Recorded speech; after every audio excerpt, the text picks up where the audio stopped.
Japan Part 11. I finally broke the rule for the sketchbook. I've been drawing with only 2 colors with every sketch I've done, but I'm using 3 today. There were just so many elements to this piece that I felt like it wouldn't look as delicious if I only chose blue and red, so I added goldenrod. Let me put you on this color scheme. It's basically the primary colors, red, yellow, and blue. While they're not exactly the pure versions of each color, they help make up almost every color we see if you mix and match them. But I wanted to keep each color separate with minimal blending. I think it gives such a cool and vibrant, contrasty look. And this is the toughest one I've drawn out of all the meals I've had in Japan. First off, drawing noodles has been a huge weakness of mine. All the individual strands of noodles are painstakingly long to draw, and I do not have that patience. I made so many iterations of this drawing just so I could see the best color combinations and how to approach the texture of each food item, and I feel like all that practice was just to procrastinate from doing the final product. Here's the silver lining. Even though the final product took forever to create, I felt so fulfilled at the end of the process. Even filming the art process was something I actually look forward to, which I normally dread. I never really felt that way when it came to posting up my old fitness content since I train people for my day job. I did not look forward to making that content. Maybe it's because I've always wanted to post up about art and it didn't seem practical at that moment. I'm just reflecting at how easy it is to get lost in something if you're really passionate about it, that it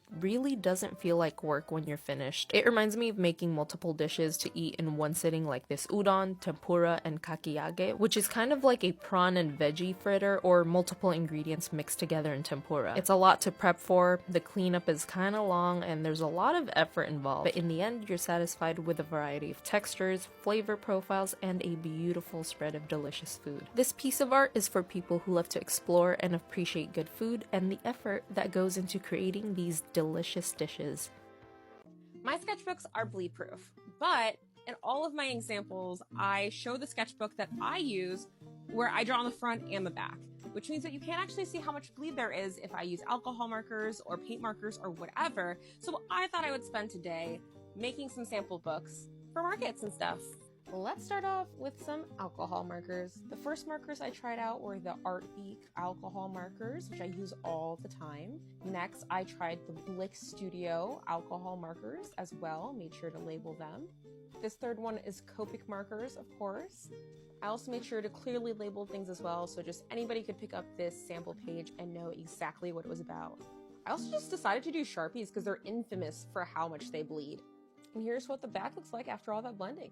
That being said, no experiment is complete without a comparison. So I took some mixed media paper and I took some Sharpies and drew another apple. I love this paper, use it all the time, but would not say it's bleed proof. Unlike my paper, I could not get any blend of the Sharpies at all. And here's a comparison between the two types of papers. I hope this helps people understand what I mean when I say that my sketchbooks are bleed proof.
I do it over and over again. That's my life, over and over and over and over and over and over and over and over and over and over and over and over and over and over and over and over and over and over and over and over. Okay, Clay, I get the point. No, you don't!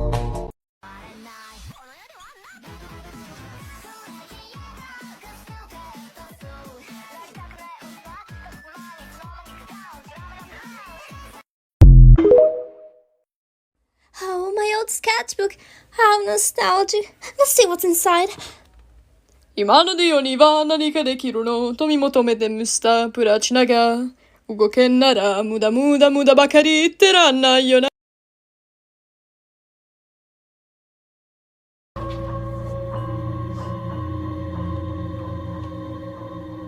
Someone cooked here.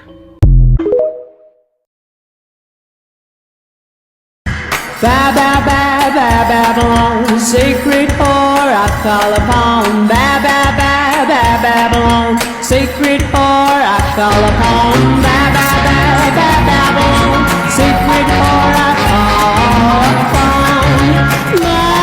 Babylon, I've got a girl and her name is Babylon. She looks a vision, naked in her chiffon. We'll set the night on fire and light up the golden dawn. Whoa! Babylon, sacred whore I call. Hey, wanna listen to some tunes? Yo, MF.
You sit right down and stay a while. We like the same things and I like your style. Bitch, I'm back out my coma, waking up on your sofa. When I park my Range Rover, slightly scratch your Corolla. Okay, I smash your. Hey, do you want to help close out a small campaign? Reunite a refugee from G with her daughters. And please stay here. Search for Japanese stationery. Come back and talk all about the cool things you found. This will be helping my friend Sema. Sema is a refugee from G. She is the sole caretaker for herself and her husband. Her health is declining and we can make a difference for her. We need to raise this much by May 6th. If we can find 150 people to gift 10, this will make a big difference in Sema's life. Her campaign's highlighted on my link tree with a blue heart. You can also send this way if you'd like. Please put a blue heart. Everything will be sent directly to Sema. I will keep updates on the campaign. Let's make a difference for Sema.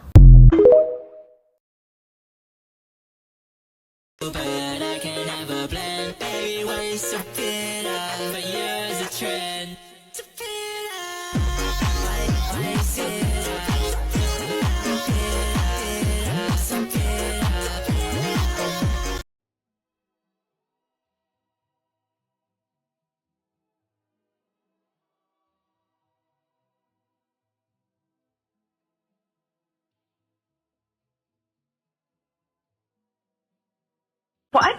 No, I am a real person. Maybe we have a bad connection. I'm sorry about that. Will you tell me you're not a robot? Just say I'm not a robot, please. I am a real person.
Want an aesthetically pleasing sketchbook? Here are some tips.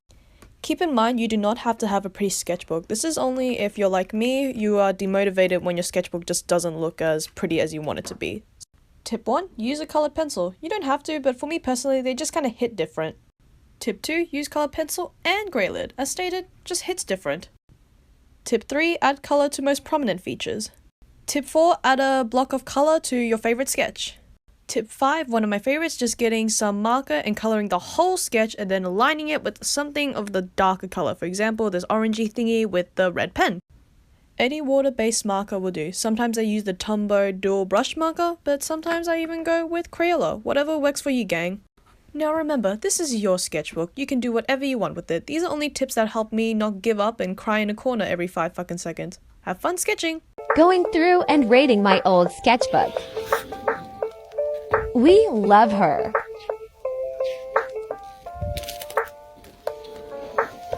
This cat really do have a double chin. Very fast kitty. I think this is the best thing I've ever done.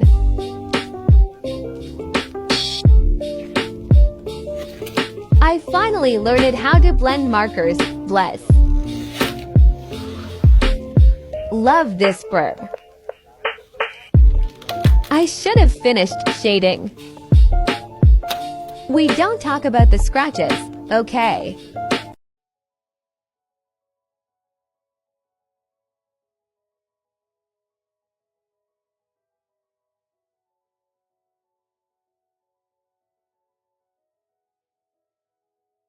How I keep motivation to actually finish my sketchbooks. So firstly, I have this poster of a mildly threatening fish on my wall. That's fun. But a major thing actually is the size of the sketchbook, which is a huge factor because something like this is a lot more entertaining than something like this. As you can see, I also prefer using brighter colors just because I find something like this a lot more boring than something like this. Another way I love keeping sketchbook motivation is challenging myself with quantifiable goals. For example, challenging myself to draw 100 houses or 500 fish. So this way my goals in practice will seem a lot more worth something because there is an endpoint in sight. This is an example of how I improve my art with this technique. Another thing is just to experiment with materials. Personally, I love doing mixed media and it keeps a lot of motivation. Lastly, just draw what you like. No one's really forcing you to draw anything that you don't like. Personally, I love drawing sea creatures and that's like what a lot of my pages are filled with. Okay, bye!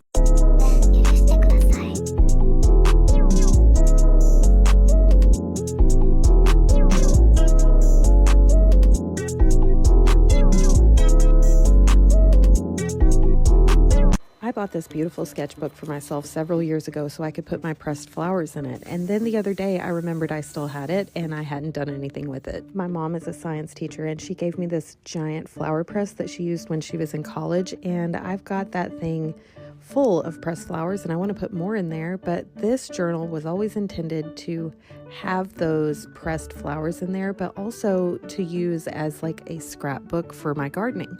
So I finally decided the other day that I would go ahead and paint the title page in there just to kind of make it more official. And so I busted out the watercolors and I sat there and I kind of just painted some flowers in here, just freehand. I really didn't have a plan when I was going into this, but I just knew that I wanted it to be colorful and to have lots of flowers and to be inspiring. And then I have more plans for how I'm going to actually dress up the pressed flower pages as well. Like for instance, the pressed flowers that you saw in there just a moment ago are Thai basil, one of my favorites in the garden. So I thought that I might supplement the beautiful pressed flowers by adding some watercolor background in there and then putting a couple of little blurbs about why I love that particular flower or herb or vegetable or whatever in this journal. I may not keep up with this, and I think that's okay because I really like to do things as I feel them, and this was definitely a good day for watercoloring. And I really kind of wish this said Desiree's Gardening Scrapbook. What do you guys think? Should I change the title page? I kind of like it, but I also kind of don't like it. I don't know. Let me know in the comments. Should I change it? Until next time.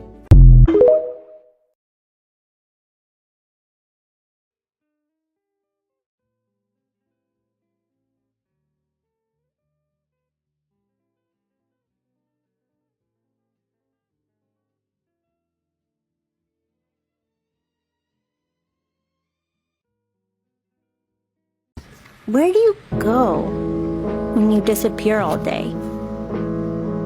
Just drive around. Sometimes I go to a bar. Sometimes I pull over by the side of the road. Just sit there for hours. Why? And you'd rather do that than spend time with me.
It's like a reward. There we go.